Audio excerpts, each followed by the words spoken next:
Hey everyone, what you see here is the worksheet that I've uploaded for today. All right, you can find this in Canvas and you can print it out and fill it out and then get it to me by the end of the week, just like all the other assignments. This is essentially a template for the essay that you're going to be writing. It's really, really important that you do fill it out. For one, it is worth points, but also it's going to help you write the essay. Now, one thing, before we did this worksheet right here, which was the levels of comprehension worksheet, right? This is the one where you came up with your questions about the fairy tale that you read.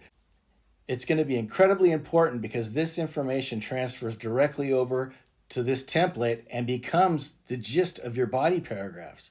So real quickly, I want to give you an idea of how this guy works. I try to keep it as basic and simple as I can, but I find people still do have questions for me. So at the very top, notice it has some space for your thesis statement. Well, the good news is you already have your thesis statement. It's right here. It's number 4. Remember, it's the point of the fairy tale. That's where you got your thesis statement from. It involves these 3 questions, and it was generated from whichever one of these themes you decided to work with. So what you do is you take that thesis statement and just write it in there, right there in those spaces, okay, whatever you came up with. Now, next step, your inferential question. I want you to actually take the question that you had, this one right here, and you're just going to take it and you're going to put it right over here. Just write it right in there, okay? The question exactly as you had it. Here's the new part. This is where we start to develop this into an argument. That's where your question goes. Now I want you to answer it, okay? This is your answer. All 3 of these questions are going to end with your answer, but it's based on information that you can find in the text or elsewhere. So, however, whatever question you came up with here, you're going to answer it here. So if my question was about Little Red Riding Hood, my inferential question was, has that wolf killed before? That's what I'm going to write right there. Has that wolf killed before? My answer, yes, for a variety of reasons, I do believe this wolf has killed before. That's it. I answered the question, right? That's the easy part. Here's the challenge. Now I have to find reasons to back up the answer that I came up with. Even though it's my opinion, I can't just pull it out of space, right? I got to have something to back it up. That's what makes it an argument. So this is where the real critical thinking is going to come in, okay? All right, my answer was, yes, I believe this wolf has killed before. Now I got to pull some evidence, hopefully from the text itself.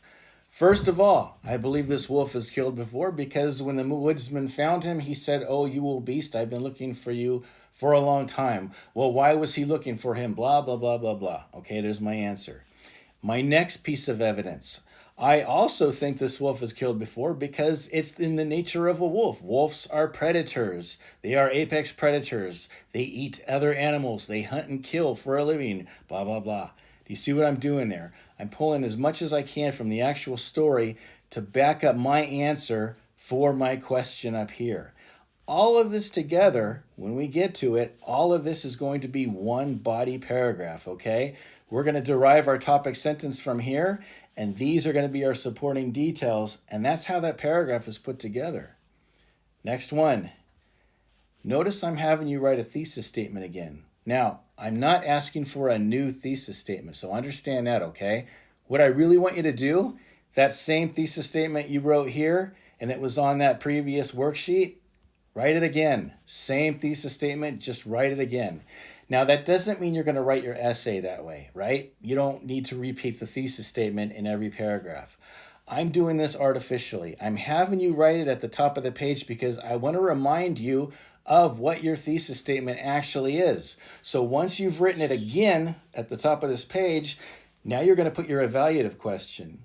And having these 2 question and answer right next to each other, you're going to be able to put them together and ask yourself, does this one really answer this one? Does this one really connect to the idea that's found in here? Is my question really relating to this thesis statement, or am I getting off topic? That's essentially what I'm doing here, okay? So rewrite the thesis statement again, put your new question, your evaluative question, and then answer it. So my evaluative question was it appropriate for Little Red's mother to send her alone into the woods? There's my question. Here's my answer. No, I believe it was very improper, very inappropriate for Little Red's mother to send her into the woods. Now, what are my reasons for doing that? Well, first of all, she's a very young girl and she's naive and unaware of the dangers, blah, blah, blah, blah, blah. Again, I'm taking from the story if I can, okay? As much evidence as I can find, the more the better. By the way, I gave you room for 3 pieces of evidence. That doesn't mean that 3 is the magic number. If you've got more than that, that's great. If you only have 2, but you think they're 2 really strong pieces of evidence, well, so be it. Maybe that's how the paper's going to work, okay?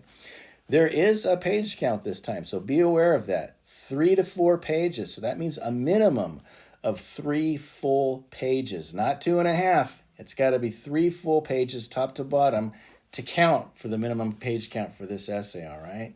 So again, it doesn't have to be 3, but that's a pretty good guide to work by. Last one, write the thesis statement again. Same one you wrote 2 times before. What is your appreciative question? Why did the author choose the color red for Little Red Riding Hood? That's what I'm going to put for my question. Answer. There are many reasons why red is significant in art and literature, okay? There's my answer. Now I'm going to give my evidence. Now, just so you know, I know that with the appreciative question, this isn't based necessarily on what's in the text, okay? It's based on your own knowledge and maybe some research that you do. So for this particular question, you don't have to rely on the text necessarily. If there is information in the text, that's great. That's awesome, right?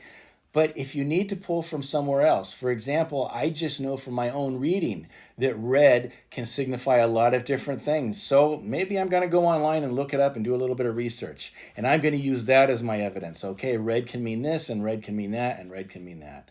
That's one way I can answer this. This one doesn't necessarily have to be pulled directly from the text. I would suggest it for the previous 2, though. You don't want to just make up information to back up your questions and answers, all right? For the appreciative one, yeah, that's probably going to come from other places other than the text. So just understand that, okay? That's it. Again, this is due Sunday, okay? This will be due along with the essay and the other worksheet that we did. You will turn it all in to me on Sunday. And that's pretty much it for now. If you get stuck working on this, if you got questions, make sure you write to me, okay? I will definitely get back to you. And that's it. Write to me if you got questions, and I will talk to you soon.